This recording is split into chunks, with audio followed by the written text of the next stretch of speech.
வணக்கம். நம் சேனலுக்கு தொடர்ந்து ஆதரவளித்துக் கொண்டிருக்கும் நல்ல உள்ளங்களுக்கு நன்றி. தொடர்ச்சியாக ஆதரவு கொடுங்க. அமித்ஷாவுடைய கருத்து இன்னும் மீண்டும் பெரிய அளவுக்கு விவாத பொருளாக இருக்குது. அமித்ஷா இன்றைக்கி இந்தியா கூட்டணி சார்பாக நிற்கக்கூடிய வேட்பாளரை பார்த்து சொன்ன வார்த்தை, இன்றைக்கி உச்சநீதிமன்றத்தின் முன்னாள் நீதியரசர்கள், உயர்நீதிமன்ற நீதியரசர்கள் கூட்டாக சேர்ந்து இன்றைக்கி ஒரு கண்டனத்தை சொல்லியிருக்காங்க. சுதந்திர வரலாற்றில் ஒரு உள்துறை அமைச்சருக்கு எதிராக இத்தனை வழக்கறிஞர்கள் சேர்ந்து, நீதியரசர்கள் சேர்ந்து கண்டித்தது இதுதான் முதல் தடவை. அதே மாதிரி தேர்தல் ஆணையம் நடுநிலையாக செயல்பட வேண்டும் அப்படின்னு சொல்லிட்டு ஐஏஎஸ் ஓய்வு பெற்ற ஐஏஎஸ் அதிகாரிகளுடைய கூட்டமைப்பும் கண்டனம் தெரிவித்தது சுதந்திர இந்தியாவில் இதுதான் முதல் தடவை. தொடர்ந்து நம்ம சொல்லிகிட்டு இருக்கோம், மோடி அவர்கள் சுதந்திர இந்தியாவில் பல மாற்றங்களை பண்ணிகிட்டு இருக்கார். அந்த மாற்றங்களில் சிலவற்றை தான் நம்ம பேசியிருக்கோம். அவ்வளவு அநியாயமான மாற்றங்கள். இப்படிப்பட்ட சூழ்நிலையில் ஏற்கனவே நம்ம சொன்ன மாதிரி சூரியன் ஜோசப், அதுக்கப்புறம் பார்த்திங்கன்னா சந்துரு, செலபெஸ்ட்ரா, அதுக்கப்புறம் அபய் ஓகா, கோபால் கவுடா, இவர்கள் முன்னாள் நீதியரசர்கள் இன்றைக்கி ஒரு கண்டனம் ஒன்று கொடுத்துருக்காங்க. அது என்ன கண்டனம்? அதையும் தாண்டி இன்னொரு முக்கியமான விஷயம், தேர்தல் ஆணையம் அப்படிங்கிறது நேற்று அவசரமாக ஒரு விஷயத்தை சொல்கிறாங்க. 98% வாக்காளர்கள் பீகாரில் தன்னுடைய டாக்குமெண்ட்டை கொடுத்துட்டாங்க அப்படின்னு சொல்லிட்டு. இது இந்திய அளவில் ஒரு பேசக்கூடிய விஷயமாக பார்க்கப்படுது. 98% வாக்காளர்கள் நாங்கள் தேர்தலில் வாக்களிச்சே ஆவோன்னு சொல்லிட்டு டீட்டெயிலை கொடுத்தாங்க அப்படிங்கிறது நீங்களே சொல்லுங்கள், நம்புற மாதிரி இருக்கா? தமிழ்நாட்டில் இந்த மாதிரி ஒன்று வச்சா நம்ம எத்தனை பேர் வேகமாக போய் இல்லைங்க நாங்கள் ஓட்டு போட்டே ஆகணும், என்னோட எல்லா சர்டிஃபிகேட்டையும் பாருங்கன்னு சொல்லுவோமா?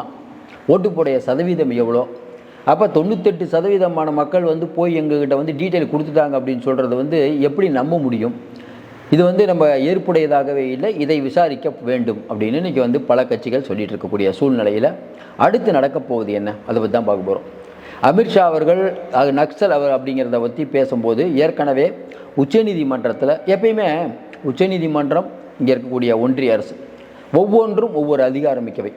ஆனால் போன தடவை சந்திரசூட் அவர்கள் இருக்கும்போது என்னென்னா மத்திய அரசுக்கும் இந்த பக்கம் இருக்கக்கூடிய அந்த உச்சநீதிமன்றத்துக்கும் ஒரு லைட்டாக ஒரு ரிலேஷன்ஷிப் இருக்கிற மாதிரி தெரிஞ்சுது, ஒரு நல்லுறவு. நீங்கள் கேட்கலாம் நல்லுறவு அப்படி இருக்கிறது நல்லது தான்ட்டு. நல்லுறவை தாண்டி என்னென்னா ஒரு சீஃப் ஜஸ்டிஸ் ஆஃப் இந்தியா அப்படிங்கிறவர் பொது நிகழ்ச்சிக்கு பெருசாக போக மாட்டார், யார் வீட்டு ஃபங்க்ஷனுக்கெலாம் போக மாட்டார், ஆடம்பர விழாக்களில் கலந்துக்க மாட்டார். ஏன்னா இவர் ஒரு தொழிலதிபர் வீட்டு ஃபங்க்ஷனுக்கு போனார்னா இதை வச்சு அந்த தொழிலதிபர்கள் மீது நிறைய கேஸ் இருக்கும். அது அவருக்கு சாதகமாக வந்ததுன்னா அவர் 2 பேர் ஃப்ரெண்டுப்பா அப்படின்னு எளிய மக்கள் நினைக்கக்கூடாது அப்படின்னு. அதே மாதிரி உச்சநீதிமன்ற நீதியரசர்கள் வேலையை விட்டு ரிசைன் பண்ண உடனே ஒரு பெரிய போஸ்ட்டுக்கு, ஒன்றிய அரசில் பெரிய போஸ்ட்டுக்கு போகக்கூடாது. அப்போ அவருடைய பழைய வரலாறு கேள்விக்குறியாகும். ஆனால் பிஜேபி வந்ததுக்கு பிறகு பார்த்திங்கன்னா முழுக்க மேற்கு வங்காளத்தில் ஒரு நீதியரசர் முதல் நாள் விலகுறாரு, 2வது நாள் பிஜேபியில் உறுப்பினர் ஆகிறாரு, 3வது நாள் கோச் பீகாரில் அவருக்கு வேட்பாளராக போடுறாங்க பிஜேபி. அவரை தோக்கடித்து அவன் எந்த விலை கொடுத்தாலும் மம்தா அடுத்த நாள் சொல்கிறாங்க, அதே மாதிரி தோக்கடிச்சிட்டாங்க. அதுக்கப்புறம் ஏற்கனவே உச்சநீதிமன்ற நீதியரசராக இருக்கக்கூடியவர் ஒரு நாள் ரிசைன் பண்ணுறாரு, அடுத்த நாள் ஒன்றிய அமைச்சரானது நமக்கு தெரியும். இப்படி பல விஷயங்கள் சொல்லிகிட்டு இருக்கலாம். முதல்ல இருந்த சந்திரசூட் அவர்கள் இருந்த அமர்வு மோடி அவர்கள் சந்திரசூட் அவர்கள் வீட்டுக்கு போய் அது பார்த்தோம் நம்ம, அது ஒரு பாடி லாங்குவேஜ்லாம் பார்த்திங்கன்னா ரொம்ப அன்னோனியமாக இருப்பாங்க. ஆனால் கேட்டால் என்ன சொல்லுவாங்கன்னா, இல்லை நாங்கள் அப்படி இருப்போம், பட் நீதின்னு வந்துச்சுன்னா கரெக்டாக இருப்போம்னு. நீங்கள் நீதின்னு இருந்தால் கரெக்டாக இருந்தாலும் வெளியே பார்க்கக்கூடிய மக்களுக்கு இப்போ பனைமரத்தில் கீழே நின்று கல் இது குடித்தா கூட கல்லுன்னு சொல்லுவாங்க அந்த மாதிரி. ஆனால் இன்றைக்கி இருக்கக்கூடிய உச்சநீதிமன்றம் அப்படியா அப்படின்னா அப்படி இல்லை. ஏன்னா கவாய் அவர்கள் ரொம்ப தெளிவாக சொல்லிட்டாரு, நான் பதவி விட்டு விலகணுன்னா எந்த பதவிக்கும் போக மாட்டேன், ரொம்ப ஸ்ட்ரிக்டாக சொல்லிட்டார். அதே மாதிரி சூரியகாந்த், அதுக்கு பின்னாடி கவாய் போனதுக்கப்புறம் சீஃப் ஜஸ்டிஸ் ஆஃப் இந்தியா வரக்கூடிய சூரியகாந்த் அவர்களும் நானும் எந்த பதவிக்கும் போக மாட்டோம். இன்னொன்று, தேர்தல் ஆணைய வழக்குகளை கையாளக்கூடிய சூரியகாந்த் அவர்கள் கடுமையான உத்தரவு போட்டுட்ருக்கிறத நம்ம பார்க்க முடியும். அப்போ நீதித்துறையில் இருக்கவங்களுக்கு என்னென்னா, நீதித்துறையை இன்றைக்கி ஜனாதிபதி கேள்வி கேட்குறாங்க. கேள்வி கேட்குறதுக்கு காரணம் யார்? ஒன்றிய அரசு. அப்போ இயற்கையிலேயே ஒவ்வொருத்தருக்கும் அவங்கவுங்க டிபார்ட்மெண்ட் மேலே என்ன இருந்தாலும் உள்ளுக்குள்ளே கொஞ்சம் அந்த இருக்கும். நீ நடுநிலை அப்படின்னா ரொம்ப நடுநிலை அப்படின்னு அது ரொம்ப கஷ்டம் இன்றைக்கி இருக்கக்கூடிய உலகத்தில். அப்போ ஒரு பத்திரிக்கையாளரை பார்த்து நீங்கள் திட்டிங்கன்னா அந்த பத்திரிக்கையாளர் வர்க்கத்துக்கே கொஞ்சம் கோபம் உள்ளுக்குள்ளே இருக்கும். உங்களை எதிர்த்து எப்போயாவது நீங்கள் வந்தீங்கன்னா வலுத்து விட்டுருவாங்க. அப்படி ஒன்றிய அரசு மேலே இன்றைக்கி பெரும்பாலான நீதியரசர்களுக்கும் வழக்கறிஞர்களுக்கும் அவ்வளோ கோபம். ஏன்னா உச்சநீதிமன்றத்துக்கு நீங்கள் அதெல்லாம் பண்ண முடியாது. உச்சநீதிமன்றத்துக்கு 14 கேள்வி கேட்குறீங்க அப்படிங்கும்போது நீங்கள் சரியான நேரத்தில் மாட்டிங்கன்னா வெளுன்னு வெளுத்து விட்ருவாங்க. இப்போ உச்சநீதிமன்றம் அந்த நிலைமையில் தான் இருக்குது. அதற்கு இன்னொரு காரணம், மோடி மைனாரிட்டி ஆட்சி நடத்தி கொண்டிருக்கிறார். ஏன் இதே மோடி வந்து மெஜாரிட்டியாக இருந்தார்னா நம்ம நாயுடு அவர்கள் போய் தேர்தல் ஆணையரை பார்த்து இந்த எஸ்ஐஆர் பிரச்சனையை கொஞ்சம் கவனிங்க அப்படின்னு சொல்லியிருந்தால் அது பெரிய செய்தி ஆகிருக்காது. நீங்கள் நாயுடு அவர்களை வந்து மதித்து ஞானேஷ்குமார் கூப்பிட்றாருன்னு என்ன, நாயுடு நினச்சா மோடி ஆட்சி கவுந்துரும். அப்போ ஒரு பயத்தோடே தான் இந்த ஆட்சி இருக்குது.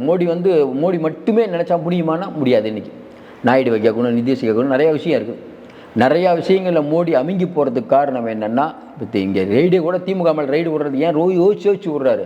22 எம்பி கையில் இருக்காங்க. ஜெகன்மோகன்கிட்ட 9 எம்பி இருக்காங்க. சரத்பவார்கிட்ட 9 எம்பி இருக்காங்க. அப்போ நீங்கள் வந்து நீக்கு போக்காக நடந்துக்கணும். பெருசாக நீங்கள் வந்து நான் தான் இப்போ ராஜான்லாம் பண்ண முடியாது. ஆனால் ராஜான்னு இவர் என்னென்னா மைனாரிட்டி ஆகிட்டார். ஆனால் நான் மெஜாரிட்டியாக இருக்கேன்னு சொல்கிறதுக்காக தான் வக்ஃபு வாரிய பில்லு, ஒரே நாடு ஒரே திட்டம் எல்லாத்தையும் ரொம்ப ஹார்ஷாக கொண்டு வருது. இப்படிப்பட்ட சூழ்நிலை அமித்ஷா வந்து தான் ராஜான்னு நினைப்பு. அதனால் வந்து இந்த இந்தியா கூட்டணியில் இருக்கக்கூடியவரை பார்த்து நக்சல் ஏற்கனவே ஒரு தீர்ப்பில் சொல்லியிருக்காரு அப்படின்னு சொல்லி உச்சநீதிமன்ற தீர்ப்பை பற்றி விமர்சிக்கக்கூடாது. உங்களுக்கு தெரியும், கண்டெம்ட் ஆஃப் கோர்ட் ஆயிரும். நானோ நீங்களோ யாரோ எந்த ஒரு அதிகாரியாக இருந்தாலும் விமர்சிக்கக்கூடாது. அமித்ஷா யார்? அவரும் ஒரு பிரச்சனை தானே, அவர் இப்படி விமர்சிப்பார்? வெளியில் மக்களுடைய கோரிக்கை என்ன? ஏங்க நாங்கள்லாம் விமர்சித்தா கண்டெம்ட் ஆஃப் கோர்ட்டு, அமித்ஷா தூக்கி ஜெயிலில் போடுங்க, அவர் எப்படி விமர்சிக்கலாம்?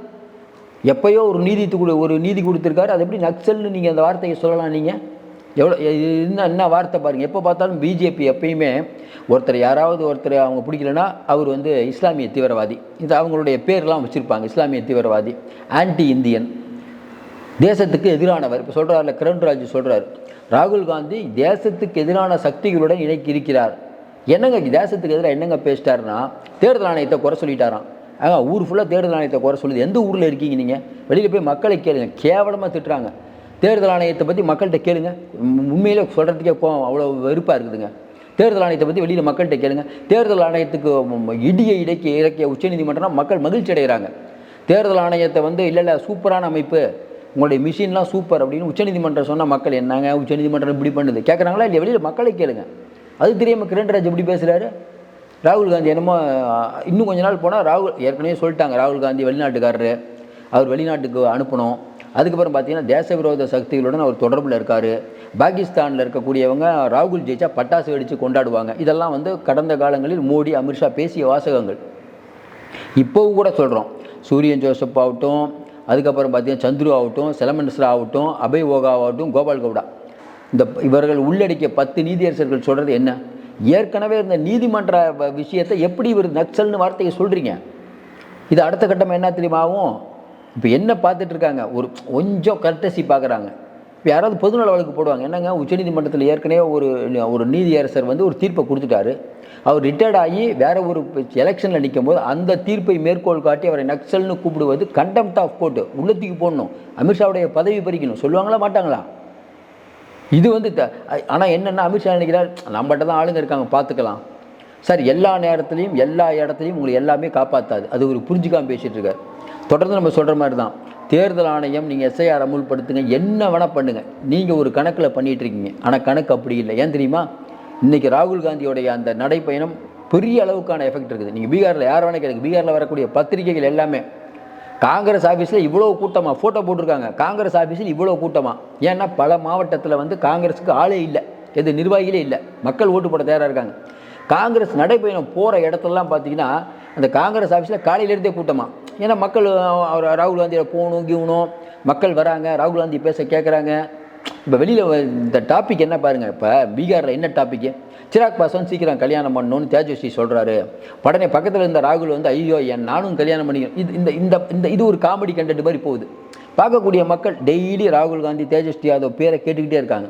இப்போ காலாட்டிக்கிட்டே இருக்கணுங்கிறாங்க. அந்த கதை தான் சார். இப்போ என்ன சிக்கல்னா, இன்றைக்கி வந்து அதாவது நகைச்சுவையுடன் தேர்தலை இப்போ சீரியஸாக தேர்தலை பார்க்குறவங்க சில பேர், இந்த கல்யாண மேட்டர்லாம் இருக்குல்ல, அதெல்லாம் இப்போ வைரல் ஆகிட்டு இருக்குது அந்த வீடியோலாம். அப்போ தொடர்ந்து வந்து ராகுல் காந்தி தேஜஸ்வியோடைய அந்த நடைப்பயணம்ங்கிறது பெரிய எஃபெக்ட் வந்துருக்குது. தேர்தல் திருட்டு தேர்தல் திருட்டு தேர்தல் திருட்டு, இது காமன் மேனை போய் சென்றடைஞ்சிருக்குது. நீங்கள் எஸ்ஐஆர் அமல் நமக்கு நல்லா தெரியுங்க, தேர்தல் ஆணையம்லாம் பின்வாங்காது. இதே மாதிரி தான் பண்ணுவாங்க, இந்த மாதிரி அடாவடி தான் பண்ணுவாங்க. அவங்க ரொம்ப தெளிவாக இருக்காங்க. அடுத்து பிஜேபி ஆட்சி வந்தால் தான் ஞானேஷ்குமார் தலைவராக இருப்பார், தேர்தல் ஆணையராக. இல்லைன்னு வச்சுக்கோங்களேன், வந்து அடுத்த கவர்மெண்ட் வந்தால் இவர் மேலே விசாரணை கமிஷன் போட்டு ஜெயிலுக்கு போனாலும் போகணும். உண்மை தானே, நிறையா தப்பு பண்ணிங்கன்னா ஜெயிலுக்கு போகணும். தப்பு பண்ணாலும் வெளியில் வந்துடுவீங்க.